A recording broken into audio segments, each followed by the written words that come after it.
하겠습니다. 시편 34편 본문으로 두려움과 공고함에서 건져주시는 하나님이라는 제목으로 주님의 말씀을 증언하겠습니다. 오늘 성경에는 표제, 그 앞에 이게 표제어가 나옵니다.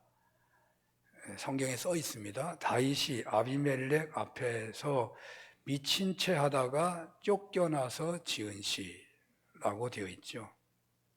신앙생활 좀 하신 분들은 그 내용이 다윗이 그런 일을 당한 것이 생각날 수 있겠죠. 다윗은 사울왕에게 쫓기는 중에 막다른 골목에 몰리게 되죠. 사울왕의 딸이요 부인인 미갈에게 피했다가 구사일생으로 살아나죠. 나중에 누워있는데 칼로 누워있는 자를 찔렀더니 호수와 비가 있더라 그런 얘기가 있잖아요. 거기 있었더라면 그냥 찔려 죽는 거잖아요. 또 다윗은 제사장에게 피했는데 나중에 그 제사장들이 다 몰살당했잖아요. 다 죽었어요. 그러니 어마어마한 일이죠. 또 굴로, 여기 굴이 많아요. 이쪽 엔게디 개 쪽으로는 굴이 많은데 우리나라 강원도 영월 이쪽에 굴이 많잖아요. 굴이 많은데 굴로 도망다녔는데 굴에 숨어도 그냥 그 지역 사람들을 그냥 두지 않으니까, 고발하지 않으면 안 되니까, 다 고발이 되니까 숨어 있을 수가 없는 거죠. 또 요나단이 그렇게 도와줬었는데 결국 요나단에게도 내가 이제 어쩔 수가 없다, 너를 더 도와줄 수 없다.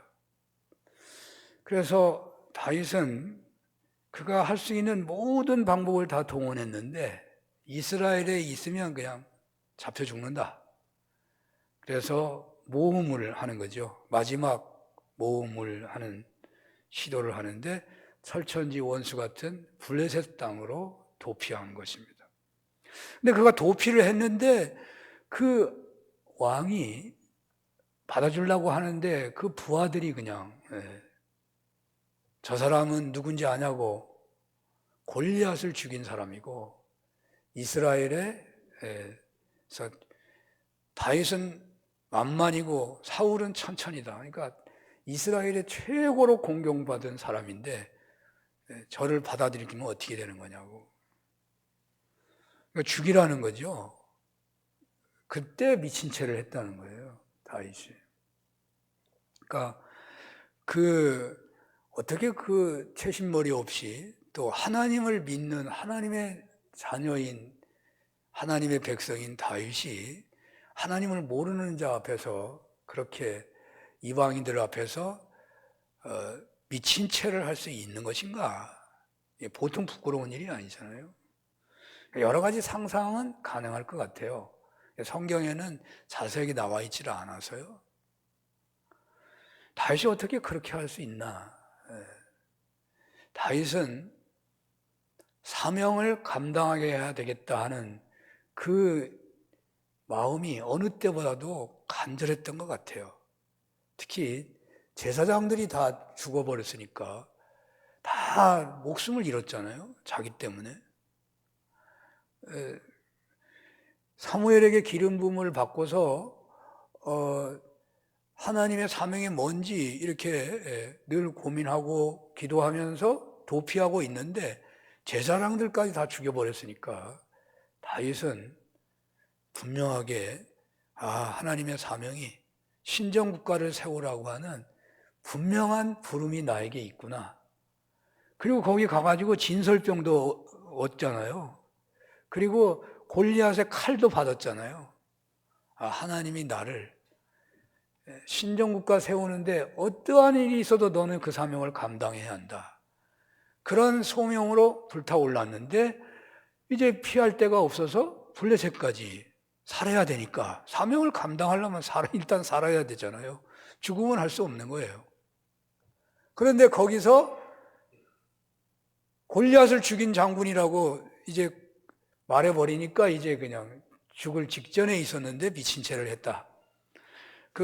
뭐 그런 주석은 극히 없더라고. 드문데 제가 본 주석에 블레셋의 풍습 중에는 미친 채 하면 죽이지 않는다는 거예요. 재수 없어서. 죽이면은 전쟁 앞두고 사람을 죽이는 것도 별로 좋은 게 아니잖아요. 또 원래 적군과의 싸움에서 항복한 사람은 원래 안 죽이는 것이 맞는 거거든요. 포로도 안 죽이잖아요. 근데 일국에 그 지역을 주름 잡는 왕이 돼가지고 이렇게 항복하고 왔고 미친 채까지 하는데 죽이느냐? 아마 그래서 살아났을지도 몰라요. 그런데 위기가 그것으로 끝난 게 아니고 바로 다음에 이스라엘과 블레셋과 전쟁이 벌어지잖아요. 전쟁이 벌어져서 다윗은 자원합니다. 내가 나가겠습니다. 나가서 자원해도 자원 안 하면 또 문제가 되잖아요. 후방에 있다가 무슨 짓을 할지 모르는데. 자원을 했는데 만약에 자원을 해서 받아들여서 나가면 또 어떻게 되는 겁니까? 자기 나라 사람을 자기가 죽여야 되잖아요. 다윗이 만약에 히브리인들을 이스라엘 사람들을 쳐 죽였다고 한다면 그는 결코 왕이 되기 어렵습니다. 그렇잖아요. 자기 백성을 다 때려 죽이고 이스라엘 왕이 돼요? 될 수가 없죠. 그런데 하나님 기가 막히게 그 부하들이 안 된다고 가로막는 거예요. 절대 안 된다고. 근데 다윗이 자원을 또 하지 않으면 또 어떻게 되겠어요? 자원 안 하면 넌 무슨 짓을 하려고 왔냐? 그러니 거기서 또 죽음을 당하는 거예요. 그게 뭐 완전히 사면초가 진퇴양난. 공고함에 놓여 있고 두려움과 공포 아래 있을 수밖에 없는 거죠. 근데 기가 막히게 그들이 못 가게 해서 안 갔는데 그 안 가가지고도요 잘못하면 죽임을 당하는 겁니다. 왜냐하면 안 간다고 할 때, 못 가게 됐을 때 그러면 아기스나 그 블레셋은 여러 왕들이 다스려요. 지역마다. 네 왕인가 5 왕이 다스리는데 그 블레셋의 왕을 아비멜렉이라고 합니다. 애굽의 왕을 바로라고 하잖아요. 바로라고 하는 것은 바로가 이름이 다 바로가 아니잖아요. 바로 누구가 있는 거예요. 그러니까 아비멜렉이라는 건 블레셋의 왕들을 아비멜렉이라고 하는데 그 중에 아기스라는 왕이 있었던 거예요. 그 가드 왕에게 피했는데 그 이름이 아기스예요. 그래서 사무엘서에는 아기스 앞에서 미친 채를 하는데 오늘 본문에는 아비멜렉 앞에서 미친 채 했다고 나오잖아요. 그것은 그래서 그런 거예요. 근데 어쨌든 그러니까 다른 왕들이나 다른 장수들이 다윗을 죽여버려도 아무 말을 할 수가 없는 거죠. 그러니까 안 가게 됐으니까 그러면 불만이 끝난 게 아니죠. 죽이려고 그렇게 한 거죠. 몰래 죽이려고. 죽여도 누가 말을 하겠습니까? 근데 다윗은 바로 자기 집에 와보니까 아말렉이 쳐들어와가지고 자기 가족들과 그 따르는 사람들을 다 사로잡아 가버려가지고 아말렉과 전쟁하러 가게 된 거예요. 그래서 그 전쟁에서 큰 수확을 얻어가지고 그 수확물을 가지고 지파들에게 나눠줬는데 때마침 사울과 요나단이 블레셋과 싸우다가 전사하잖아요. 그래가지고 다윗이 이스라엘 왕이 되는 이야기예요. 그 왕이 되기 직전의 사건을 다루고 있다고 볼 수 있습니다. 그러니까 이럴 수도 없고 저럴 수도 없는 상황. 그래서 오늘 성경은 다윗이 두려웠고 너무너무 공고함에 있었다. 그렇게 그 배경을 바탕으로 하고 있는 이 시가 두려움과 공고함을 주제로 해서 기록되고 있습니다. 이 공고함이라고 하는 것은 육체만 고통스러운 게 아니라 이 마음까지도 심히 고통당하는 것을 공고함이라 그래요. 두려움은 공포가 포함되어 있는 거예요. 그러니까 공포와 두려움과 공고함의 현장에서 하나님이 나를 건져주셨다. 그 노래를 하고 있는 것입니다. 그래서 저는 오늘 시편의 제목을 그렇게 잡은 거예요. 실제 이 내용이 이 시편에 그대로 기록되어 있습니다. 4절에 이렇게 되어 있죠. 4절 한번 볼까요? 내가 여호와께 간구하매 내게 응답하시고 내 모든 두려움에서 나를 건지셨도다. 또 6절에도 이렇게 나옵니다. 이 공고한 자가 부르짖음에 여호와께서 들으시고 그의 모든 환난에서 구원하셨도다.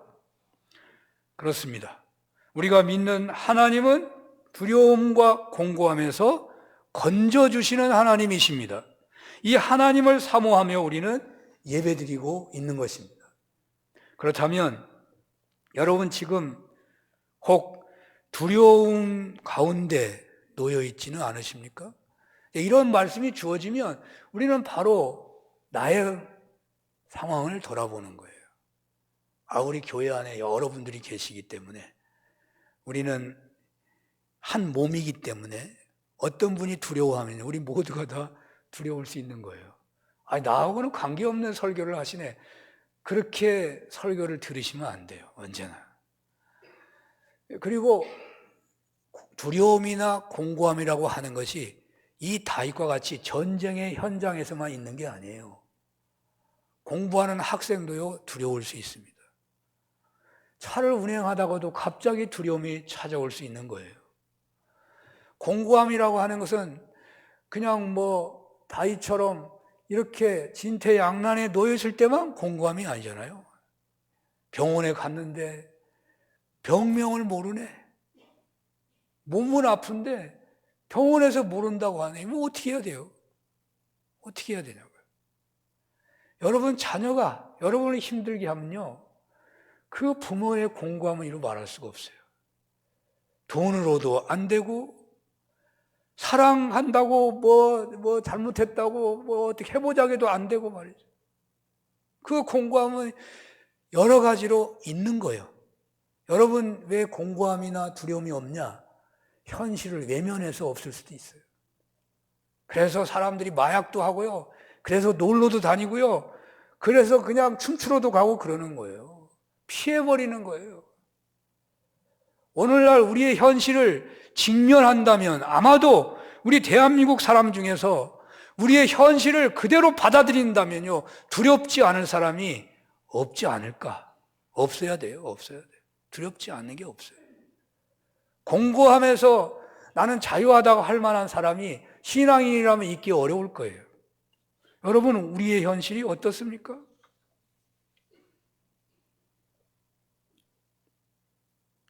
우리나라의 현실이요, 보통 심각한 게 아니잖아요. 자, 그 전에 제가 원고를 안 보다 보니까 또 엉뚱한 데로 갔네요. 이 시편은 답관채시라고 해요. 답관채시. 22절로 돼 있잖아요. 22절로. 히브리어 자음이 22개예요. 그러니까 본래 히브리어는 자음, 모음이 없어요. 자음만 있는 거예요. 근데 이제 거기 자음의 모음을 이제 자기들 마음대로 이제 이렇게 아에 어에 오 해가지고 붙여가지고 읽게 돼 있는 거죠. 자음이 읽는 거거든요. 자음이 22개거든요. 그래서 이 답관체는 이 22개에 따라가지고 이렇게 시를 쓴 거예요. 그러니까 우리가 성경을 만약에 외운다면 창세기, 출애굽기, 레위기, 민수기 이렇게 외우려면 처음에 예수 믿는 사람은 외우기가 어려워요. 그래서 창출, 내, 민 이렇게 하면 그 창출, 내, 민, 창세기구나, 출애굽기구나, 그 다음에 레위기구나, 민수기구나 이러고 외우는 거잖아요. 그러니까 답관체 시는 교훈을 위해서 써지는 거예요. 외우기가 쉽잖아요. 근데 왜 교훈을 하는 거예요? 예수님이 그 엄청난 기적이 일어났을 때, 그 여인이 그냥 옥합을 깼을 때 어떻게 해요? 복음이 전해질 때마다 이 사람 얘기도 해라. 너무너무 놀라운 일이 벌어지면 출애굽 사건이 일어나니까 그 출애굽의 이야기가 계속 기념이 돼요. 다윗이 체험한 게 너무나 놀라우니까 이 체험한 이야기를 오고 오는 후손들에게 계속해서 전하고 싶은 거예요. 그래서 이 두려움 가운데 공고함 중에서 건져주신 하나님이라고 하는 그 주제로 22개의 답관체 시를 기록하고 있는 거예요. 또한 이 시가 두려움과 공고함에서 건져주시는 하나님이라는 내용으로만 돼 있지 않아요. 왜냐하면 답관체 시로 써야 되니까, 그 자음을 다 넣어서 시를 만들어야 되니까. 그렇다고 해서 이 주제와 관계없이 엉뚱하게 쓴다면 또 시를 잘 쓰는 게 아니잖아요. 성령이 그렇게 인도할 리가 없잖아요. 그러니까 두려움과 공고함에서 건져주시는 하나님이라고 하는 그 분명한 주제를 가지고 이 답관제 시가 써졌기 때문에 이 시는 이 방향으로 봐야 되는 거예요. 그래서 두려움과 공고함의 수준이 차이가 있는 거잖아요. 그리고 상황에 따라 다르잖아요. 전쟁 중에, 혹은 공부하는 중에, 혹은 직장에서 일하는 중에, 혹은 다른 어떤 농사일을 하는 중에 두려움이 오고, 또 공고함이 있을 수 있는 거잖아요. 그러니까 다양하게 주어질 수밖에 없는 거죠. 그래서 시인은 이 폭을 확대하면서 이 답관체 시로 교훈을 주고 있는 거예요. 가령 이런 것입니다. 10절을 볼까요? 젊은 사자는 궁핍하여 줄일지라도 여호와를 찾는 자는 모든 좋은 곳에 부족함이 없으리로다. 내용이 분명히 다르지만 분명한 것은 두려워하는데, 그리고 공고함 중에서 건져주신다는 그 주제가 비슷하잖아요. 여기 공고함은, 두려움은 굶주림 때문에 오는 거예요. 굶주림. 먹을 것이 없으면 안 두려워요?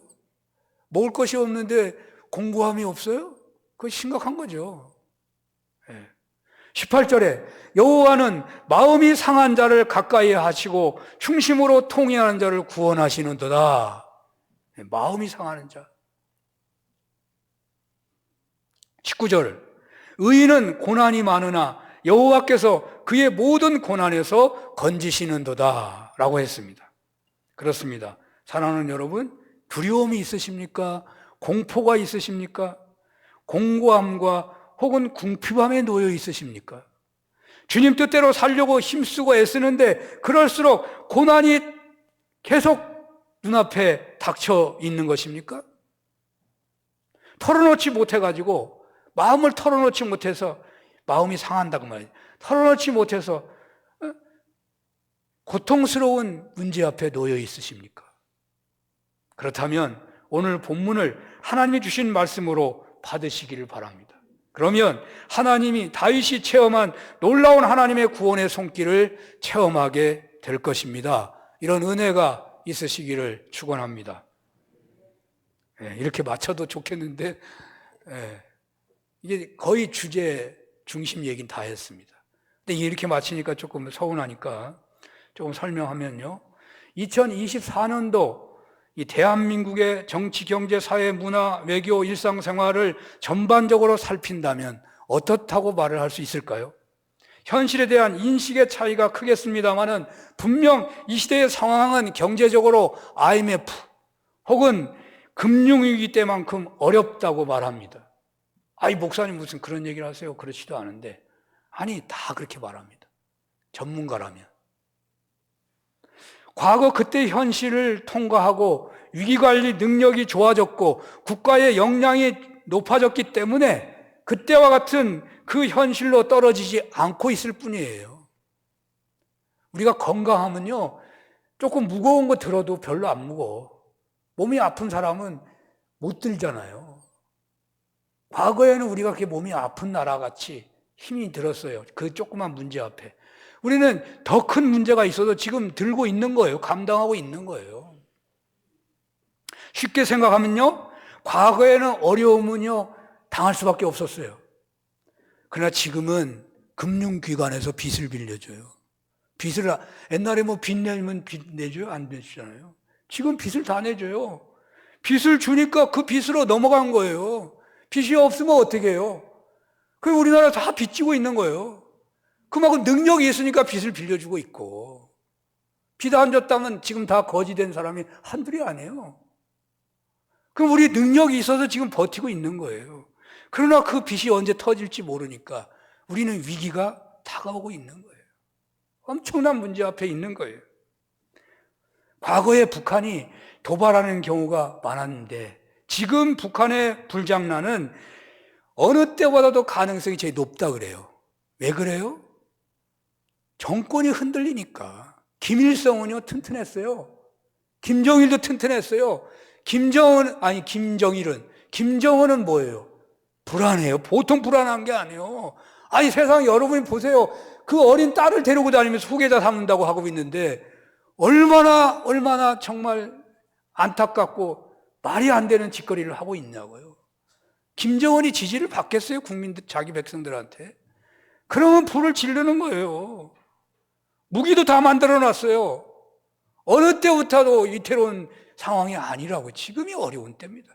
우리가 직면을 안 하고 외면하고 있어서 그래요. 생각을 안 하니까 그래요. 정말 위기예요. 미국이 절대 강국일 때 세계 위기는요 그렇게 위기가 아니에요. 미국이 제일 세니까.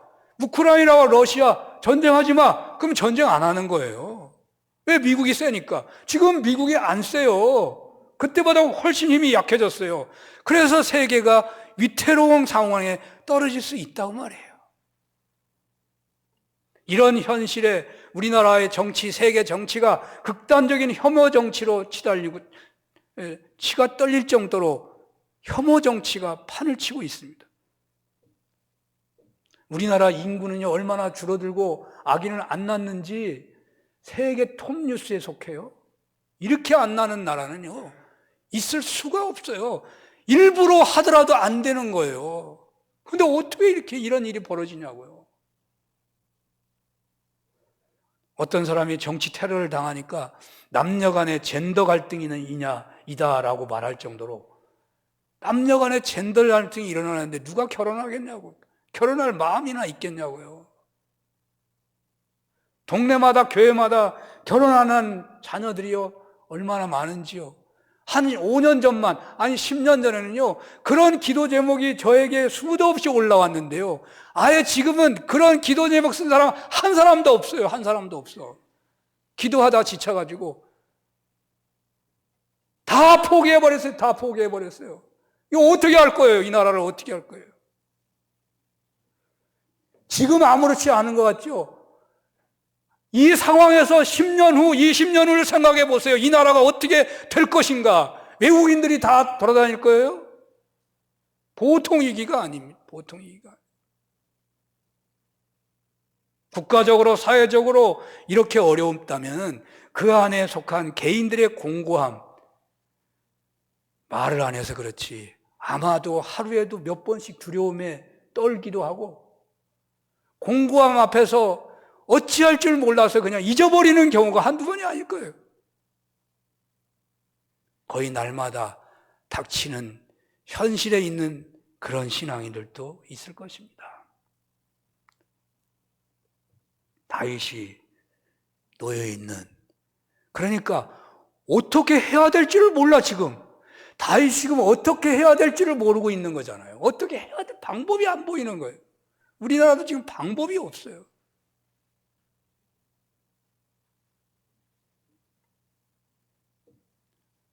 다윗이 그런 가운데 그냥 하나님 살려주세요 아마 그렇게 했을 것 같아요. 어린아이가 아프면 그냥 우는 거지. 배고프면 우는 거지. 나 뭐 해줘? 나 지금 아프니까 여기 좀 만져줘. 그건 덜 아픈 거예요. 진짜 아프면 그냥 울 뿐이죠. 방법이 없는 거죠.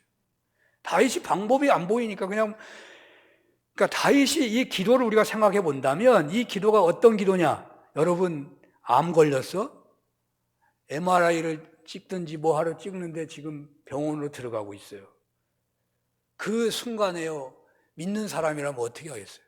그냥 기도하는 거죠.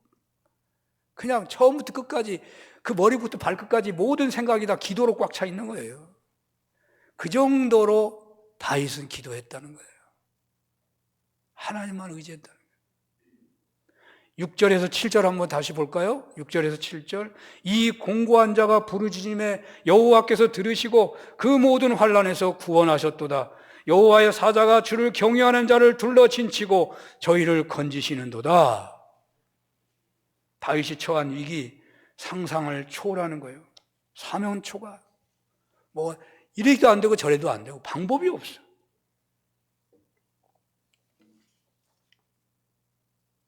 그런데 그곳에서 건짐을 받으니까 다윗이 여호와의 천사가 주를 경외하는 자를 둘러 진치고 그들을 건지시는도다.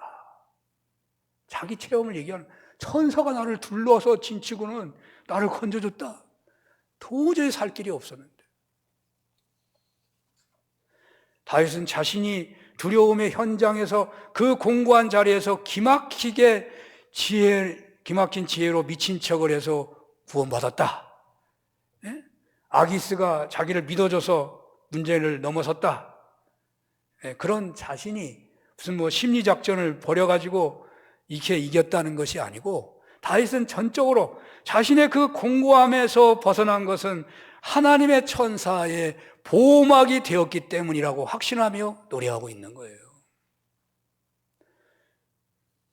여러분 다 제가 몇 번이나 얘기했습니다마는 산운교회 대화재 사건, 저는 그 다윗이 겪고 있는 거와 거의 비슷하다는 생각이 들어. 동네에서 난리가 났어. 막 민원이 들어와. 너무 추하고 너무 두려워서 빨리 무슨 공사를 하든지 하라고. 그 앞에 서 있을 때마다 앞이 막막해요.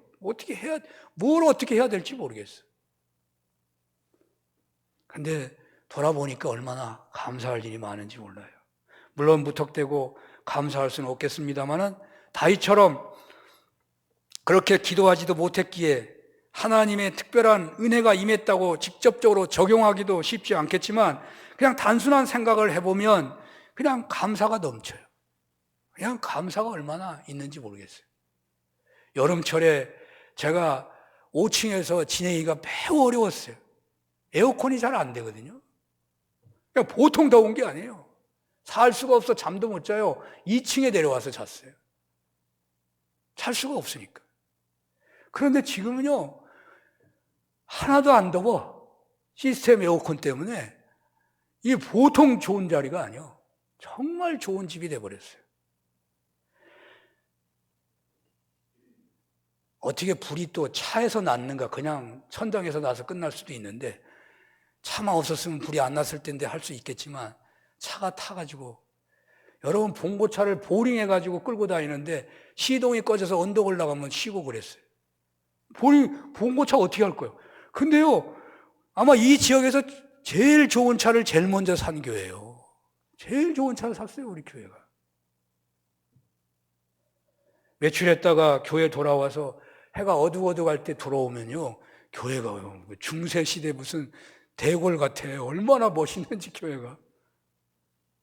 그래서 자연스럽게 리모델링을 해버렸네. 너무너무 교회가 좋아 보이는 거예요. 하수도가 문제가 돼가지고 겨울에 한두 번씩 터졌습니다. 천장에서 물이 새가지고요, 천장에 몰래 장로님 김성수 장로님 몇 번을 올라가야 돼요. 그게 무슨 불 나가지고 물 샌 게 아니고 옛날부터 샜다니까. 천장에 바켓스들이 몇 개나 있었어요. 물이 너무너무 하다 고치다 하다 안 돼가지고 저기 5층을 다 뜯어내기까지 했잖아요. 지금은 물 새는 거 걱정 안 하잖아요. 여러분, 물 새는 게 문제가 아니고 2층의 화장실은 겨울에면 언제나 난로를 펴야 돼. 난로 안 피면 얼어버리니까. 그날도, 화재 난 날도 제가 불 날까봐 미리 밤에 자기 전에 다시 불을 확인하고 들어갔댔어요. 혹시나 불 날지 모르니까. 그러니까 겨울에는 언제나 화장실을 낮에만 보는 게 아니라 밤중에 잠을 자기 직전에도 돌아봐야 돼. 불 날까봐. 그 불을 틀어놓고 올라가서 자야 되니까. 근데 지금은 불 필 일이 없어. 위에서 난방이 다 돼. 자동 난방. 이렇게 좋은 데가 어디 있어요?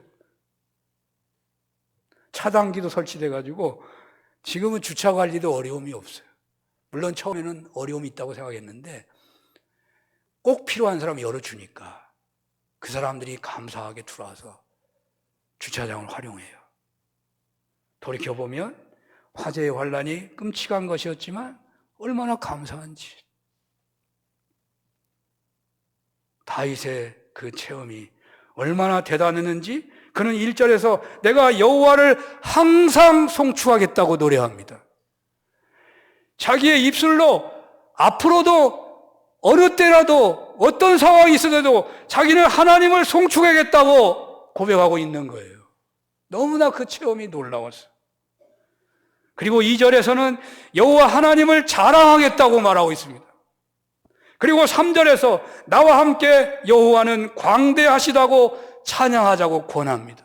하나님은 그냥 생명만 건져주시는 하나님이 아니고 하나님은 여러 가지 수많은 가지각색의 그런 두려움과 공고함에서도 건져주시는 광대하신 하나님이라고 노래하자고 권하고 있다니까요. 어떤 문제로 공고한 현실에 놓여 있다고 하더라도 광대하신 하나님은 넉넉히 건져줄 수 있는 분이라고 자랑하고 있다니까요.